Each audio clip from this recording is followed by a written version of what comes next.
from east to west, heroes are sent, seeking glory in the greatest of events.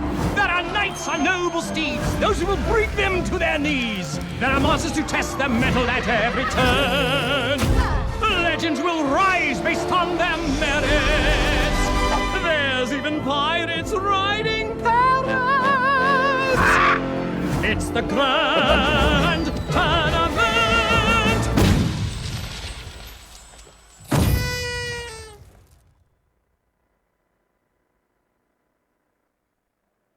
Welcome back, everyone, to the SLTV StarSeries Hearthstone Season 1. With me, still Savitz, after the break, after the 2 matches we've just had. We're going to be moving on to the winner's match, which is Orange versus Dog. Both of these players have won their first game, their first match, and they're going to be getting a chance here to just move on straight up to Stage 2. Whoever loses this will have to fight off the kind of the loser's match at the end, and maybe get eliminated. So all's not quite won for these players yet, but they've got a better than average chance. Yeah, I mean, they made it to the winners' finals. That's a good start, and one of these players is going to be really relieved now by picking up the second win. Yeah, so we have a really cool match coming up. Both of these guys have played really well in their own matches, and they're both playing Tempo Mage. We haven't seen much Tempo Mage, but now it's like they're both playing it. Wow, I think that's yeah. My guess is, Tempo Mage is a pretty good counter to something like Druid, and we've seen a ton of Druid, and I think that would be a good explanation. The only thing is that Druids also happen to run Darnassus Aspirant, which counters Mirror Entity pretty well. So the biggest edge of Tempo Mage, which tends to be the Mirror Entity turn, is now a little weaker, but it's still overall a favorable matchup, I think.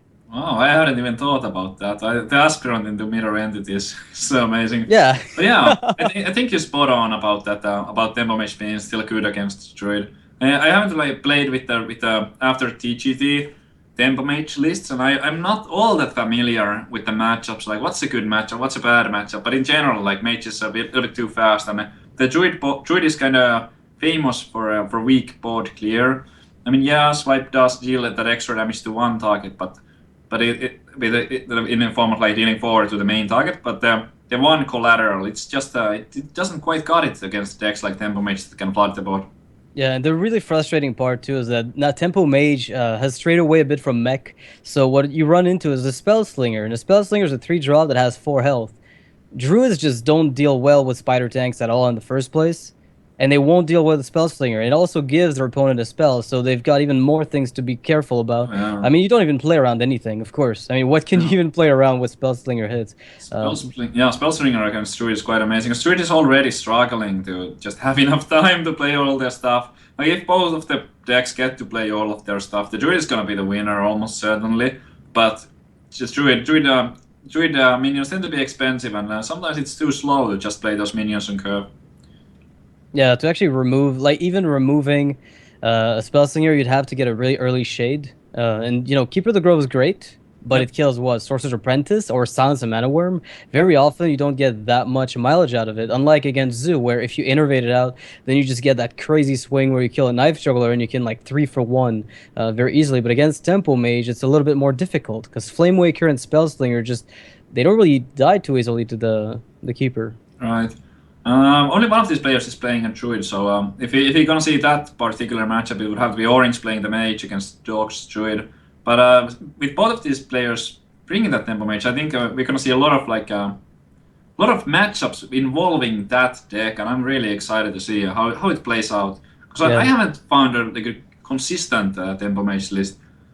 Yeah, I personally put it in the same category as sometimes Mech Shaman, where you have this very good deck that can, blow out people, but sometimes your draw is just, spells, and you never get that early board. And so even though you have a lot of, hand burst, you never get to deal that early damage, and so you end up losing. That's kind of how I feel about Tempo Mage, but these guys have been making it work. All the tempo decks in general seem to be very reliant on just drawing a nice curve, and Tempo Mage in particular does include a lot of spells like you mentioned, so not drawing enough minions, just drawing the spells earlier, and that could be a huge problem. Yeah, so we see Orange with the explosive trap that we were talking about. It's pretty sweet, I guess, against Mirror Images or Force of Nature later on. You can set it up. This is a matchup that I would tend to favor the Hunter in. I think so but too. it might have changed a bit. What do you think? Yeah, it definitely helps the druid now. Was Dog running Living Roots? I can't quite remember if he was or not. Living Roots is another card that's absolutely amazing against Hunter. But even if he's not playing the Living Roots, he does have those Ancient of Wars, and he does have those Aspirants. So post TG, the Druid is definitely doing better in this matchup than it used to. Yeah, we saw Forsen running Living Roots earlier, and Druid did get, interesting cards, but they still haven't made their way in core decks. Well, you'll see them, come up, but they tend to occupy the flex spots. They're not core just yet. Yeah. And the spectator mode showed that as if he was throwing away the wild growth, but that's not the case, obviously. It's just a long-lasting bug, which doesn't really show the keep cards properly. Yeah, Orange has a pretty sick hand right now. It's looking very dangerous. You just look at Glavezuka here. The amount of damage this Leper Gnome will be packing is way more than Dog will be content to take. Right. That Leper Gnome, I'm so angry. But like if you're the Hunter player, you don't really wanna. Yeah, like you wanna be playing minions for now, not really. Like, Right. just spells. All the damage in his hand right now is like limited. Yeah, it's kind of you play a taunt and you go nowhere. Basically, like if Right. Dog drops the Drill the Claw, and he's got 2 of them, by the way, which is gonna be a huge roadblock for Orange unless he picks up a Shredder here or something. Low tap. Well, it's a bit early for it. Orange really wanted to have something like an animal companion this turn, or even maybe a juggler or like scientist would have been great. But Yeah, Dog's got a 6 start here. He's not going to get punished. Do you innervate the Shade here? oh yeah, absolutely. Okay, so no thoughts, no second thoughts about this, just a snap play. Like I don't think there's any good reason to hold on to the innervate at this point. Even if he picks up an Ancient of War, he will be able to just play it, or Ancient of Lore. So that's like way too good to pass up. Yeah, so the swipe also can be used later on in the game to clean up a board. Second Druid of the Claw, likely to be played as taunt unless an emergency shows up. Oh. Oh, Such an man. explosive start from Dog. It's actually kind of crazy. Yeah, how do you handle this Lothab? Do you just let her smash herself into the... Oh, well, I might consider the Keeper trade. I think you ignore it. I would probably Okay. like taunt and just go face with everything. I don't know. He could punch it and use the Druid of the Claw, but you don't want to miss that damage. You miss 5 damage on face, and the Hunter will be forced into attacking into the taunts anyway. So Swipe will finish it off. yeah, I mean, just let the Loatheb attack into the Druid of the Claw instead of attacking into it. Like, why not? Yeah, you're right. I mean, the swipe will take care of the Lothab because it'll be left with 1 health. This Juggler here with the Unleash is going to, help a little bit. I'm not sure it's going to clean up anything, depending on whether Juggles Say, will. like, if he gets really lucky, it might get some job done. Okay, well, that's not very good. Alright. And that swipe is looking so good right now. And he did get enough damage to clear the Druid of the Claw. All he needed was that 1 juggle on it. Yeah, I Alright, think... so, yeah. Do you go for the Keeper, Hero Power, Lothab down, or do you swipe and play Keeper for face? You swipe face, Hero Power down the Juggler, Keeper, you the gotta Juggler. finish your Like, what's jug the... soon. Okay, so you swipe face and then you use the Keeper to finish off the Juggler. Like, That's a lot better. Yeah, it seems like way too good to pass up. Yeah, Orange is already staring down the end of the game. It's So scary. But can he really like start kill commanding? Like, can he kill command the Shade? Maybe he has to, because otherwise he just dies to like any. There's no question about it, I combo think. piece. Yeah. Yeah, So you kill command that. I guess the Leper Gnome explosive trap. Passing with the bow, I would imagine, because he's going to get that extra charge. Yeah, it makes a lot of sense to me. We'll see what ends up happening, but this game has been almost playing itself out. Oh Because yeah. there have been a lot of turns where everything seems sort of self-evident. Ooh, Doc. Why would he? He should know that there's explosive traps if he watched the other game. I don't know if I like this. He should have been aware of the explosives. I think we saw it on the previous game. Maybe he missed the match or so. Well, maybe what happened is even if he saw the explosive, there may still be a freezing. Right. So you don't know that's which true. one it is. I guess we can't completely rule it out. I don't remember if the situation was so that we could have like known for sure if it's if Maybe there it's are also for the freezings. bow charge. You don't want to give him the bow charge. That's true. You're probably going to win, no matter what. I guess. Yeah. This is a case of, does it Alright. really matter what I do since I'm so far ahead? So that might just be what Dog's thinking. If I play super cautiously, I'll just be better off. And it Because looks like less the things leper. can pull me Yeah. out. I mean, yeah. So the leper gnome is like trading into the keeper anyway. And that's game. Like, there's no trap that would save orange here. Yeah, typical druid playstyle. You know, sometimes we get that early ramp. The hunter hen, however, was pretty mediocre early on. Like we saw the leopardome packing a lot of damage, but if he'd only picked up a shredder, animal companion, even a knife juggler on that turn 4, he would have been much better off than what he got. It was really unfortunate draw from orange there, and Dog got all of those mana cards. There was this tiny chance that Dog would have fell short with his draws, and just drawing too many mana cards. But that was not the case. He got like just the right mix of mana and minions to play. All right, so you've seen the druid from Dog steal a game. I thought this might be the weak deck for Dog running into Tempo Mage, but it turns out that's going to secure a game. What do you think about Rogue versus Tempo Mage? Because we're looking at a Hunter and a Patron Warrior. Dog probably feels okay against Patron, but Tempo Mage maybe not so much. I think he's just fine with it. Like with those backsteps and heavier threats, he should be able to deal with the early threats. And once you pull off the flurry, the Tempo Mage might not be able to recover. There's like the way for Tempo Mage to beat the Rogue is that they get that they get enough damage in early on with the minions and then just finish off with those fireballs. Like you have to get that 15 or 20 damage in with the minions to be able to like really seal the game. And Dog is also playing 2 heal bots, so if he manages to stabilize and then play a heal bot afterwards, Dog should be fine. But here we go with the Tempo Mage against Control Warrior. Wow. Control Warrior, I kind of like Tempo Mage in this position, but I don't know if he's running Snow Chuggers or Water Elementals, right? Because that tends to modify the way the matchup plays out by quite a big margin, because getting the freeze on the weapons can be a super big deal. I think the big story here is that one of these draws is like an awful one, and the other one is nearly perfect. The Tempo Mage, like what more can you even hope for as the Tempo Mage? And Orange, on the other hand, like there's no weapon in sight. There's no target for the Cruel Taskmaster right now. He has 3 legendaries in his hand, 2 of them being too slow and the third one having a battle cry, which is not meaningful in this matchup. So Dog is pondering, do I keep the coin for the Flamewaker turn, which is going to be next turn, and get the extra 2 damage, or do I get Clockwork Gnome out, maybe get, Cruel Taskmastered, and then get the spare part that I would be able to play with the Flamewaker, and if that doesn't work out, then I'll just Arcane Intellect and still buff the Mana Worm. There's so many plays for Dog to consider, and they're kind of interesting, all of them. I don't think it's obvious at all, like, do you coin it or not? It's fairly close call. You're not too worried about the Cruel Taskmaster, I suppose. Yeah, because you trade the Mad Scientist and even get a Mirror Entity, so you're pretty happy. Yeah. And then you can Arcane Intellect almost for free, if you want to look at it that way. And then that gives you a little bit more fuel going forward. Yeah. Like, the thing is, we can see that it actually would have worked out a tiny bit better not to coin it, because now that Cruel Taskmaster is meaningful.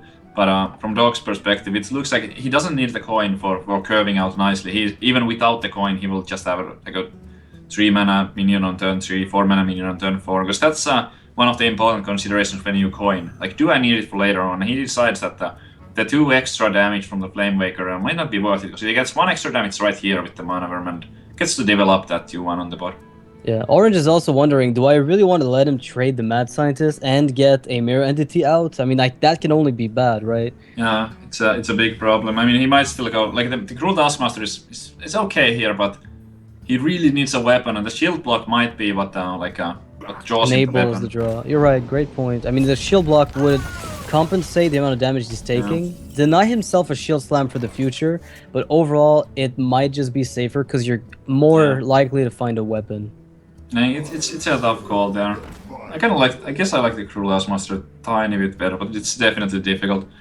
Like, this is a bit optimistic. So now if he gets the Death Spite, he should be fine, but if the next draw is anything else but a Death Spite, this is looking good. A Brawl would also do it. It would help at least a little bit. Shield Slam would do it as well, right? It would be pretty helpful.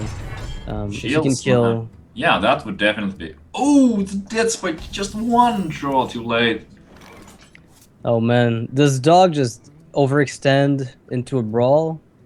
Or does he just go Arcane Intellect with a Whirling Blade? So good to play the spells, but in general you want to play the minions first. But this is such a weird situation because each one of those those spells is worth 3 damage, because the Flamewaker is gonna deal 2 extra with each, and the Mana Worm also gets buffed, but like... Yeah, I mean...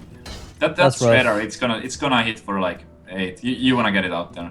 I think the consideration might have also been, if he brawls this, if I keep Mana Worm or Flamewaker, I get a 2-drop as well. And if I keep the Shredder, then I just get a really sticky minion. Right. So I'm still fine no matter what. Yeah. Oh, wow. Oh my, yeah, you definitely go for it. Oh, this is insane. Dog's draw is lining up really nicely. It picks up like a Frostbolt here, it's just mind-blowing. It's almost a good game, actually. Well, that unstable bottle quite amazing too. Yep. What does he get from it? Kidnapper against that Belcher. Oh man, that's gonna be crazy. Like a 3-mana Kidnapper. I mean, people are usually thinking of, okay, Kidnapper is a bad card. But when you get to cast it for 3 mana, it's so amazing because, yeah, I mean... It's a 5/3 body. It's a sap. You're paying 1 mana for a 5/3 body. Yeah. I mean, come on, let's be real here. It's so good. Because the problem with the card is that when it's 6 mana, it's so hard to combo. Like, the only ways to combo it are almost like, for a rogue, are like a preparation or backstab. Otherwise, you need like 9 mana. And then at 9 mana, you just like don't want to play it anyway. But in this situation, now the Belcher is just like, poof. Like, I mean, do you even play the Belcher? This is such a... This is impossible for Orange, to be honest. Yeah, you play Belcher, you give him the Mirror Entity Belcher, which you're not happy about. If you play Shield Block, I guess that's better, but like you're really looking for Shield Slam or Execute to kill another minion with either the Slam or the leftover AoE from Death's Bite. I almost feel like you should just go for the Shredder already. Alright, well, somebody's about to push with Kidnapper damage. I think that's lethal, actually. With like Arcane Missiles, Kidnapper, with the ping, should be lethal. Yeah, I think, yeah, Flame Cannon first, oh, well, so you get the guy. Never mind, even better. Okay, well. Yeah, that's it. Yeah, that's Kidnapper. This is the thing, right? This is what this deck does. I mean, Orange is laughing it off. He's like, what is this game? Why is Unstable Portal even a card? So this is what Tempo Mage does a lot, right? Like Unstable Portal can swing games. To be fair, even though the Kidnapper was quite flashy there, Doc didn't need it. Like, he had the game at the back already, even without the Kidnapper. He had a Flame Cannon to deal with the front half of the Belcher, so don't get like, fooled by that RNG. Right. Yeah, the RNG was good, but it wasn't necessary. No, this is not a game where everything came down to somebody getting, you know, crazy 1 in 500. I don't know, like 1 in 300. So Dog is very far ahead right now, and he's looking pretty good. He's got a Rogue, and he's got 3 chances at getting it through. Yeah, that Mana Worm again, like, I didn't count how much damage it dealt. I brought it up last time we saw the tempo match, but it again, like, it just played it on turn 1, and even on turn 6, it was still there. Like, the amount of damage it dealt, I need to get my calculator, but it was quite a bit. I mean, it's the thing with that 1-drop is that, like, how many classes have an answer to it on, like, immediately, right? Very often you're going to be taking at least 1 attack, and by the time you're able to deal with it, something else might have shown up. Yeah, it feels more threatening immediately. I mean, there was that possibility for the Fiery Vorax. If he had the Fiery Vorax, it would have been just chopped down immediately. Fiery Vorax is like it's called Fiery Winax for a reason, and in that matchup, it really like gets highlighted. Because in control matchups, I guess it's not that big of a deal. But against an aggressive deck, just like having or not having the Fiery Vorax is like day and night. Alright, so Dog has a pretty slow-ish start, you know, no deadly poison. He's looking for those. They're pretty important when Acolytes of Pain start falling down. Orange has the one of the most aggressive control warrior hands. Kind of nice, not too exciting here. Not what he wanted to do on turn 3, but with those minions, like Shredder is probably like the best card against control warrior. Yeah, so that's great to have, and also the other minions not too bad.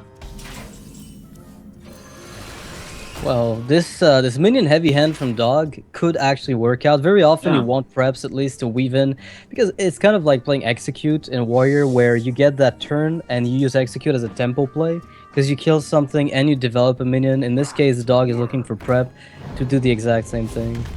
Ooh, what the hell there? Like Shield Slam and trade, I guess. Yeah. I was like, was that the right cruel task, or should he have done it on the other one? But this one worked out better. Yeah, worked out very nicely. In fact, Dog almost is looking like, without a prep, wiping this board is going to be a little bit of a pain. Yeah, if he had the prep though, wow, like the Drake prep fan. Yeah, it would be crazy. That would just wipe the board doesn't have it. completely. Oh, he's Well, going full ult. You're forcing Belcher or weapon. If Deathbite comes out, you're pretty unhappy. Do you need to like really load up here? I guess you could just Violet Teacher backstab as yeah. well. Like it's Might be not as better. mana efficient, but I actually I think I like it a tiny bit more. It does work out in the end because if you didn't do this, there might have been like Coin and Shield Maiden, and now it's like not that spectacular for turn 5. Yeah, and he has already seen he's already seen one of these shield slams, so he might think the Slowtheb's not gonna die right away. Oh yeah, it's gonna stick around unless there's a Deathbite object. You can't quite see though what's happening in the game right now. Yeah, I have a little bit of a video freeze thanks to Skype, but it should be reestablishing itself soon. Happens once in a while. Alright, well... I'm still stuck on Eviscerate. Yep, Not doing anything, so... Waiting to see, I mean... Yeah. Do you coin out Shield Maiden here if you're orange? It's pretty bad. Okay. But it's like well, he might just like go Acolyte and Hero Power. Okay. It depends what he top decks next. It's an interesting matchup because usually it favors the warrior quite heavily just because of how efficiently the warrior can kill all the rogue minions with the weapons. So a lot of the weapons just go 2 for 1. Okay, we're back in the game. But this draw, like this draw is definitely on the better side for the rogue player. So it turns out Orange ended up playing the Acolyte of Pain. Yep, You and know, the armor. Yep. sense.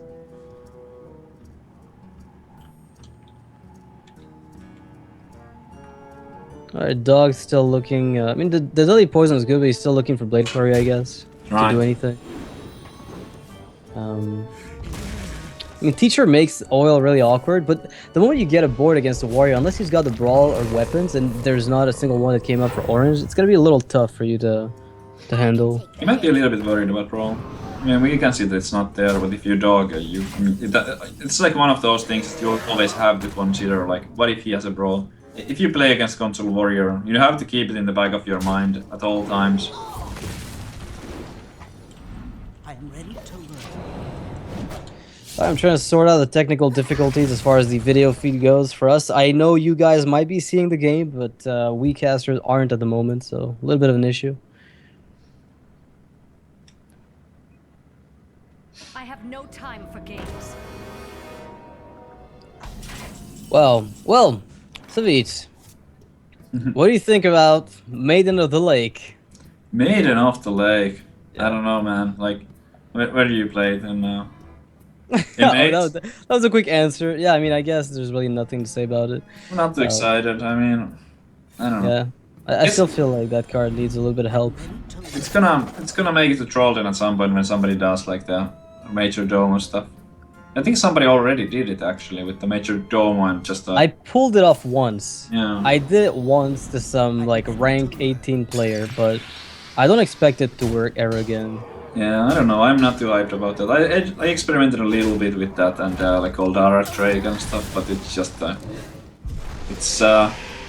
it didn't seem good enough for me. I try a lot of goofy decks on my stream and I play a lot of different things, but there's like this certain level of being good that it has to be achieved, or otherwise I just stop playing it. So alright, it's like the Hobgoblin Paladin, right? Like you had to at least get some merit, like you had to win a little bit at least to justify playing it. Yeah, you gotta win a little bit. You don't have to win all that much, and like depending on how funny the deck is, like Astral Communion, you don't have to win all that many, but you still have to win some games. Astral Communion, even if it's like a cool card, if you win 9 out of 10, oh sorry, lose 9 out of 10 games, it's not that nice.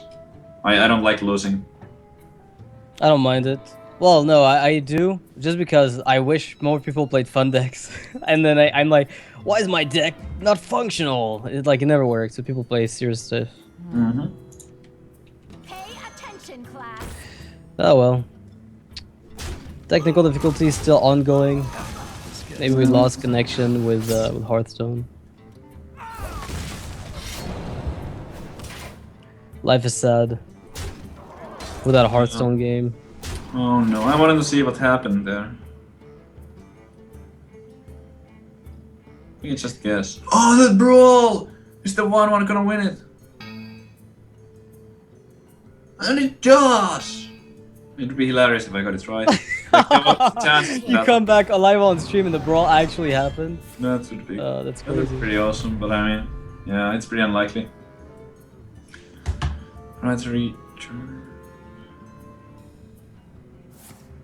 Alright, so we're going to be resuming the video feed, hopefully if everything goes well, and we can actually keep casting the game. It's a little unfortunate. I don't know what's going on today. It's been happening on and off. Maybe the distance is causing this, you know? I live pretty far away from you, so Oh, that's true. That's true. I think that might be it. Like, the internet is like a pretty big place, and yeah, like when the data goes such a far distance, it's a lot get lost. Alright, we'll restart this, and maybe we can get the feed again.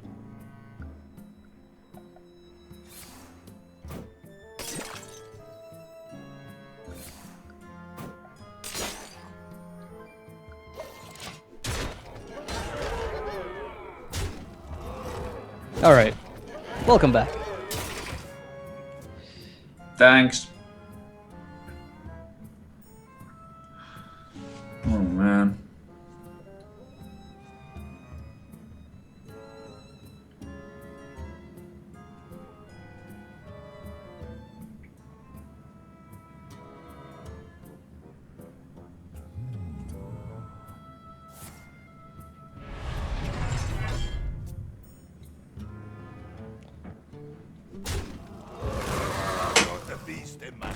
Alright, I think we're getting the video feedback in a moment if everything goes well.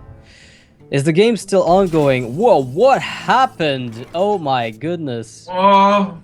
That's a big game. So that's a Shredder drop. 7 damage on the dagger. There's a Blade Flurry. Sprint Blade Flurry looks good, but I don't Look exactly at that know. weapon. Yeah, what happened here? I don't know what happened at all. I must have missed something. And there was no brawl with a 1-1 living, so you lied. No, I was wrong, yeah. Alright, so Dog is just trying to put on more minions to threaten lethal almost next turn. There's a good chance with the top deck he gets from Sprint should do it, right? Oh yeah. We don't know what exactly he has remaining, but should be a bunch of things. Now the Chrome happens, but all Dog needs is 2 damage. Yeah, might he's... find Deadly Poison, he might find an Avisor if he has 1 left. Could be a prep oil. Could be a Salt Sea deckhand if he plays that. I'm not sure if Dog plays it though. He needs 3 damage, right? Well, he kind of has. Oh yeah, you're right. But it doesn't really matter. I mean, at this point, he's got another prep sprint. It's kind of unfortunate for him that he couldn't pick up the lethal, but I think he'll be able to do it next turn. I mean, Orange would have to get like a Justic or a True Heart, like so you can armor up twice.